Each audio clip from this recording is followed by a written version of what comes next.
The New York Knicks are dangerous right now. They absolutely destroyed the Hawks in the first round. A lot of people counted out the Knicks when they down 2-1 in the series, thinking the Hawks might cause an upset. But in the games that followed, it was just a spanking. In Game 6, the Knicks won by 51 points. That's how much I would beat my little cousin by when we played 2K. Those are video game numbers. Then they beat the Sixers in Game 1 by almost 40 points. Everyone thought the East was open, but the Knicks have made it very clear that they are the team to beat. The number that shuts everyone up. We're down to 10 seconds. Gets away from Edgecombe, drives again, dribbles away from him, and that's going to do it. There is one stat that once you see it, makes it really hard to keep doubting these guys. That is the highest mark by any NBA team over the last 20 years. Not top 5, not top 3. Number 1, the best closing team of the modern NBA era. Let that sit for a second. The team everyone calls soft. The team every podcast host brings up just to laugh at. Statistically, when games actually matter, when the score is tight and every possession counts, no team in the last 2 decades has been better at finishing than the New York Knicks. That is not an opinion. That is a fact backed by numbers, and it's somehow not the lead story on every basketball show right now. And it doesn't stop at net rating either. In the fourth quarter, they rank 7th in offensive rating and 1st in defensive rating, 1st in total rebounding, 4th in offensive rebounding percentage, and 2nd in defensive rebounding percentage. They are controlling the glass when it matters most, locking teams down defensively and executing on offense. That combination is not luck. That is identity. What this team actually looks like now here is the honest picture of this Knicks roster. Yes, there are flaws. Brunson is undersized and not exactly the guy you want guarding the other team's best player for 40 minutes. The offense, even with a top 3 rating in the NBA overall, has a bad habit of going completely brain dead at the worst possible moments. The starting group digs early holes more often than any good team should. Some nights the shooting disappears and they look like a completely dysfunctional mess. But here is the other side of that. Since the turn of 2026, their defense has been quietly elite. They have 2 legitimate offensive creators who can both make plays and hit shots. Brunson has already proven he can scale up when the playoffs start. His postseason track record is not a debate at this point. The man shows up when it counts. And maybe most importantly, this team genuinely knows how to win ugly. They are not a team that needs everything to go perfectly to close a game out. The wins are not flukes either. A 112-106 win over Boston at Madison Square Garden, a 4th quarter push against Cleveland on Christmas, a comeback against Houston, back-to-back playoff wins against Boston last year, grinding out multiple close wins against Detroit in the first round. This group has been in those situations repeatedly, and they keep coming out the other side. That is experience you cannot fake. Shit, even when they look terrible for 3 quarters, they still find a way. That is actually a skill. Clutch time is their home zoom, and even further from 4th quarters into what the NBA specifically tracks as clutch minutes, the final 5 minutes of games within 5 points. And the story holds up completely. Since that embarrassing home loss to Dallas on January 19th, the Knicks have been top 10 in offensive rating, top 5 in net rating, and they have done this while playing the 6th most clutch minutes in the entire league. They protect the ball better than anybody in those moments. Lowest turnover percentage, 5th in rebounding percentage. They score like the best teams in the league. They defend better than anyone. They dominate the glass. They limit second chances for the other team, and they execute under pressure. If that is not the profile you want heading into May, I genuinely do not know what is. The heliocentric, slow it down offense they lean on late in games is not the most aesthetically beautiful basketball you will ever watch. It can be painful. A lot of Brunson holding the ball above the arc while the shot clock ticks is not exactly appointment viewing, but it works consistently, and results are the only thing that matters in the playoffs. The coach everyone doubted. Now let's talk about Mike Brown for a second, because this whole conversation does not happen without addressing the coaching change that had a lot of people genuinely worried last summer. When the Knicks moved on from Tom Thibodeau, the reaction was not positive. Leon Rose and James Dolan came to the decision this morning that they were going to part ways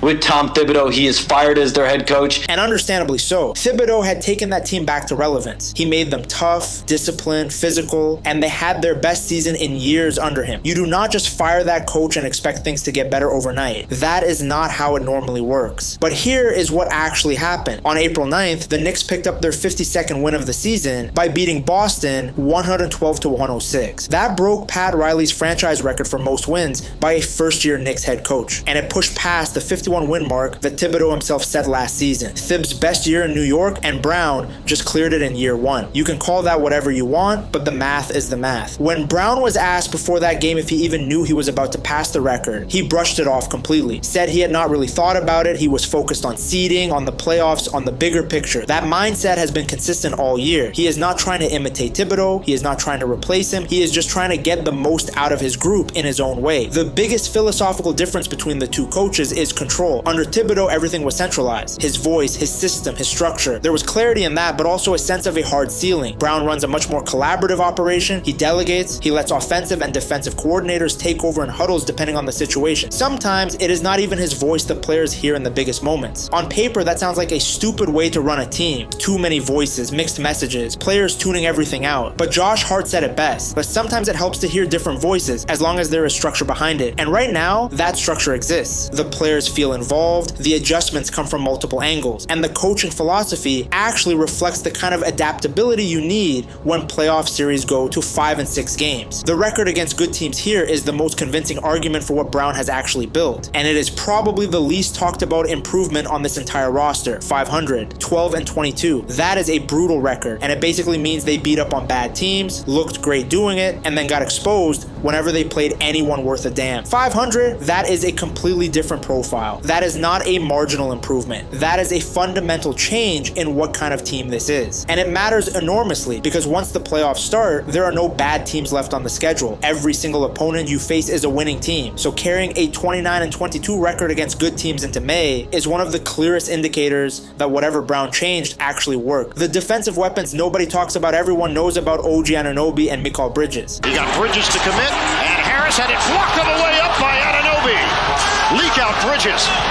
Bridges, oh, that's a man's jam! The wing defenders, the perimeter lockdown guys, the combination that makes opposing guards genuinely uncomfortable. That duo is legitimate and well documented. But Josh Hart has forced his way into that same conversation, and he deserves his flowers right now. Brown has been throwing Hart onto bigger ball dominant wings late in games, and Hart has responded every single time. He made life miserable for Tatum down the stretch in the Boston win. He took on Jalen Brunson against Atlanta and forced key turnovers. Earlier in the season when Brandon Ingram was cooking New York for 3 quarters, it was Hart who switched onto him and completely flipped the momentum of the game. This solves one of the Knicks' biggest ongoing problems, which is inconsistent point of attack defense. When Hart is locked in on that assignment, it frees up Anunoby and Bridges to do what they do best: switch, roam, disrupt, and create chaos all over the floor. That combination becomes genuinely fucking suffocating for opposing offenses. And here is the part that makes Hart actually dangerous on both ends. Teams still sag off him because his shooting reputation is not elite. They dare him to shoot. He has been knocking those down at over 41% from 3. Every time a team disrespects him and gives him room, he is making them pay. The energy, the rebounding, the hustle,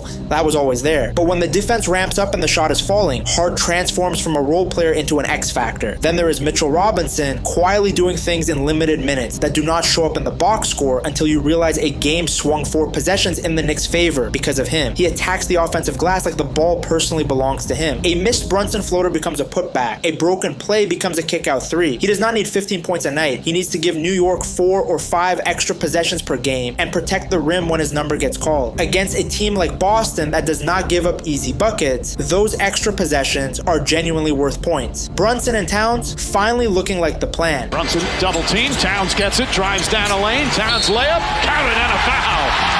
Karl-Anthony Towns, his best half of the series, he's got 15. For most of this season, the narrative around Jalen Brunson and Karl-Anthony Towns together was simple. It feels clunky, it feels disjointed, these two do not quite fit. And honestly, that was fair for large stretches of the year. The chemistry looked forced. The offense looked like 2 good players trying to share the same space rather than one fluid system. The version of this duo that looked elite was happening in flashes rather than consistently. But over the final stretch of the regular season, something shifted. In Atlanta on April 6th, you saw it. Against Boston on April 9th, you saw it again. They ran Toronto off the floor the very next night. Late in the Celtics game with 5 minutes left and a tight score, Brunson found Towns on back-to-back possessions. Yay dunk, and then a 3. That is the blueprint. That is the version of this offense the Knicks imagined when they made the move for Towns. The details behind it matter. Brunson's movement without the ball, his ability to change direction, create angles, stay unpredictable, When you pair that with a big like Towns, who can shoot, handle, and pass, defenses have to actually think. And once defenses start thinking, they start making mistakes. Towns himself kept the explanation even simpler. Communication. Conversations before games that are now showing up when it matters most. Trust, timing, and feel built over a season of figuring each other out. If that connection holds into the playoffs, this team changes completely. Because now you are not just dealing with a tough defensive grinded out Knicks team. You are dealing with a team that can generate elite offense on command when the game is on the line. That combination is legitimately scary for anyone they might face. The playoff picture and what comes next. The Knicks locked in the 3 seed. That sets up a first round matchup against Atlanta, which is manageable. But the real conversation is about what potentially comes in the second round, because that is where things get genuinely complicated. If the seeding holds, the Knicks could be staring at Boston in round 2, and the surface level take on that matchup is obvious. The Knicks have not seen the Celtics at full strength all season. Tatum missed meetings, Brown sat out another. So the regular season record does not fully capture what a playoff series would look like. But here is what people consistently overlook. The Knicks match up with Boston better than almost any other team does. They have the wing defenders to throw bodies at Tatum all series. Inside, they can create real problems with Town. They have the fourth quarter experience and clutch execution we have already spent 10 minutes talking about. And they have the psychological edge of already having beaten that team 3 times this season, plus pushing them in the playoffs last year. This is not a team that is going to walk into that series wide-eyed and nervous. They have been there before. They know what Boston looks like in May, and they have shown multiple times that they can beat them. The full picture. So here is where we actually land on this. Top 5 net rating in the league. Best closing team of the modern NBA era statistically. A defense that has been genuinely elite since January. A coach who just broke franchise records in his first year. A star guard who has proven he shows up in the playoffs. A roster with real depth and multiple X factors who can swing a series. The flaws are real. The inconsistency is real. Some nights, this team looks like they have never met each other and could not beat a noob rec league squad. But the ceiling is as high as anybody in the East. And the profile they're carrying into the postseason, dominant in clutch moments, dangerous defensively, finally clicking offensively. That is exactly the kind of team you do not want to see in a 7-game series. The receipts are there. The numbers are there. At some point, the people writing this team off are going to have to deal with that. If you liked watching this, hit like and let me know in the comments. Are the Knicks real contenders this year, or are you still not buying it? Because I want to hear where you actually stand on this one.